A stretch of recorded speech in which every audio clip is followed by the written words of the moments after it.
Genesis 7.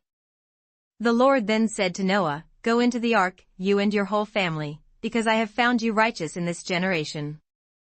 Take with you 7 of every kind of clean animal, a male and its mate, and 2 of every kind of unclean animal, a male and its mate. And also 7 of every kind of bird, male and female, to keep their various kinds alive throughout the earth. 7 days from now I will send rain on the earth for 40 days and 40 nights, and I will wipe from the face of the earth every living creature I have made." And Noah did all that the Lord commanded him. Noah was 600 years old when the floodwaters came on the earth. And Noah and his sons and his wife and his sons' wives entered the ark to escape the waters of the flood. Pairs of clean and unclean animals, of birds and of all creatures that move along the ground, male and female, came to Noah and entered the ark, as God had commanded Noah. And after the 7 days the floodwaters came on the earth. In the 600th year of Noah's life, on the 17th day of the 2nd month, on that day all the springs of the great deep burst forth, and the floodgates of the heavens were opened. And rain fell on the earth for 40 days and 40 nights. On that very day Noah and his sons, Shem, Ham and Japheth, together with his wife and the wives of his 3 sons, entered the ark. They had with them every wild animal according to its kind, all livestock according to their kinds, every creature that moves along the ground according to its kind, and every bird according to its kind, everything with wings. Pairs of all creatures that have the breath of life in them came to Noah and entered the ark. The animals going in were male and female of every living thing, as God had commanded Noah. Then the Lord shut him in. For 40 days the flood kept coming on the earth, and as the waters increased they lifted the ark high above the earth. The waters rose and increased greatly on the earth, and the ark floated on the surface of the water.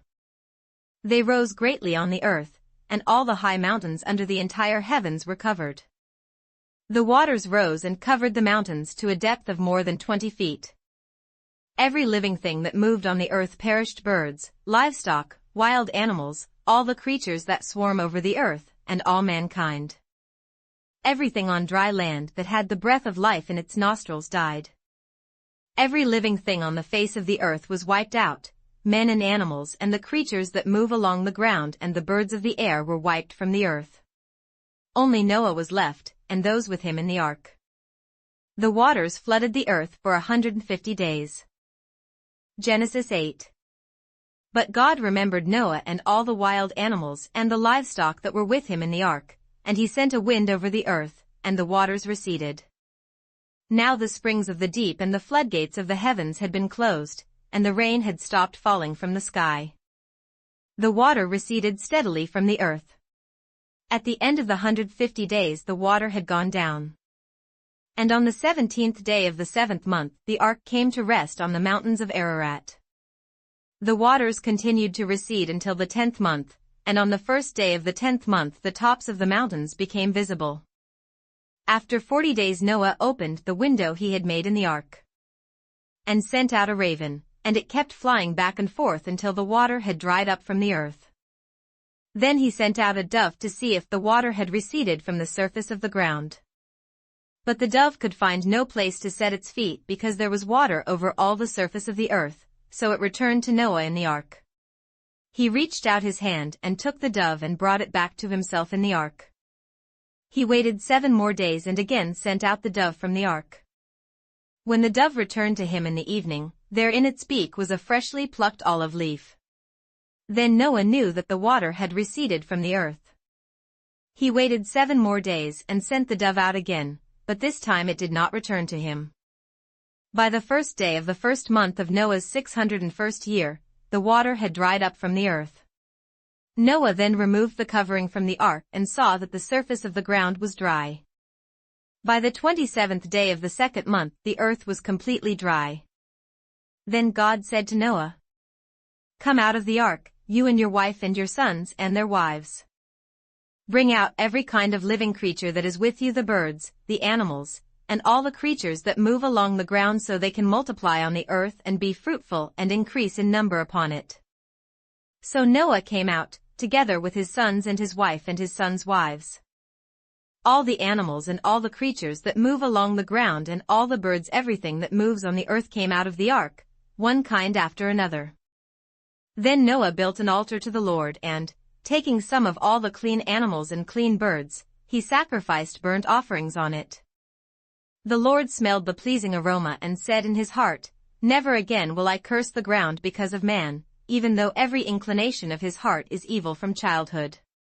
And never again will I destroy all living creatures, as I have done.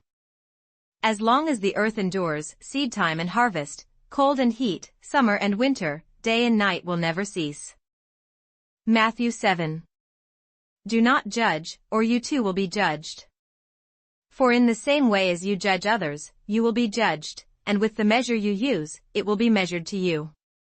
Why do you look at the speck of sawdust in your brother's eye and pay no attention to the plank in your own eye?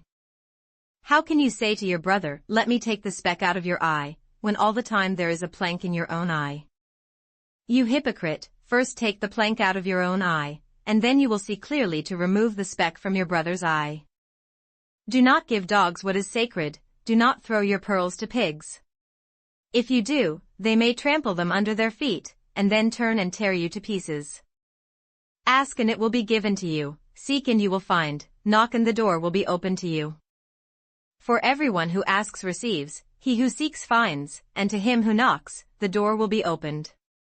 Which of you, if his son asks for bread, will give him a stone? Or if he asks for a fish, will give him a snake? If you, then, though you are evil, know how to give good gifts to your children, how much more will your Father in heaven give good gifts to those who ask him? So in everything, do to others what you would have them do to you, for this sums up the law and the prophets. Enter through the narrow gate. For wide is the gate and broad is the road that leads to destruction, and many enter through it. But small is the gate and narrow the road that leads to life, and only a few find it. Watch out for false prophets. They come to you in sheep's clothing, but inwardly they are ferocious wolves. By their fruit you will recognize them. Do people pick grapes from thorn bushes, or figs from thistles? Likewise every good tree bears good fruit, but a bad tree bears bad fruit. A good tree cannot bear bad fruit, and a bad tree cannot bear good fruit. Every tree that does not bear good fruit is cut down and thrown into the fire. Thus, by their fruit you will recognize them.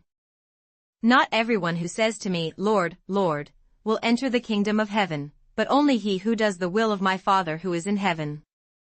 Many will say to me on that day, "Lord, Lord, did we not prophesy in your name, and in your name drive out demons and perform many miracles?" Then I will tell them plainly, "I never knew you. Away from me, you evildoers." Therefore everyone who hears these words of mine and puts them into practice is like a wise man who built his house on the rock. The rain came down, the streams rose, and the winds blew and beat against that house, yet it did not fall, because it had its foundation on the rock.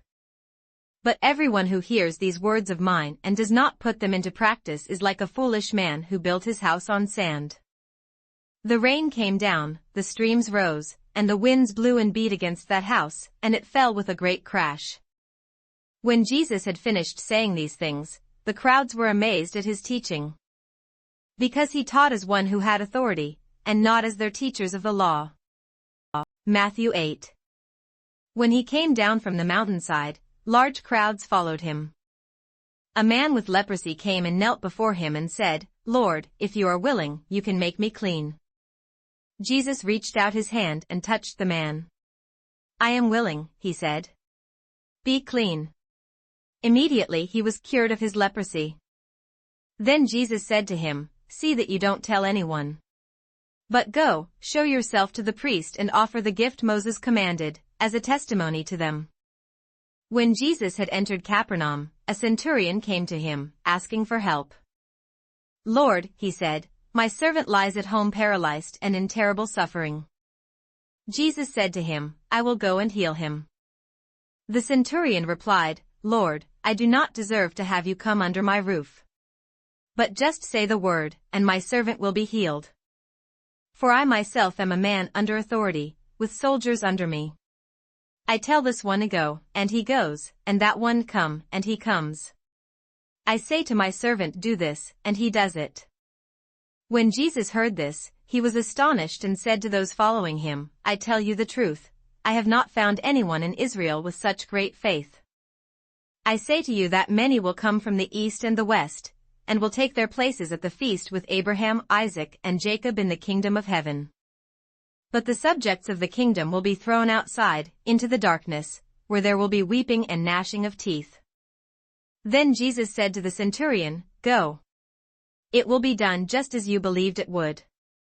And his servant was healed at that very hour.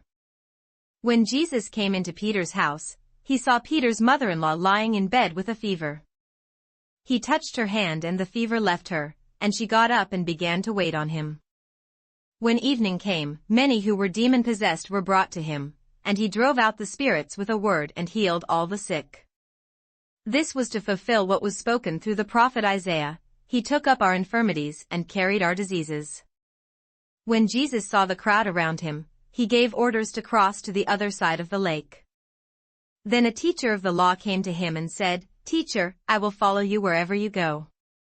Jesus replied, "Foxes have holes and birds of the air have nests, but the Son of Man has nowhere to lay his head." Another disciple said to him, "Lord, first let me go and bury my father." But Jesus told him, "Follow me, and let the dead bury their own dead." Then he got into the boat and his disciples followed him. Without warning, a furious storm came up on the lake, so that the waves swept over the boat. But Jesus was sleeping. The disciples went and woke him, saying, "Lord, save us. We're going to drown." He replied, "You of little faith, why are you so afraid?" Then he got up and rebuked the winds and the waves, and it was completely calm. The men were amazed and asked, "What kind of man is this?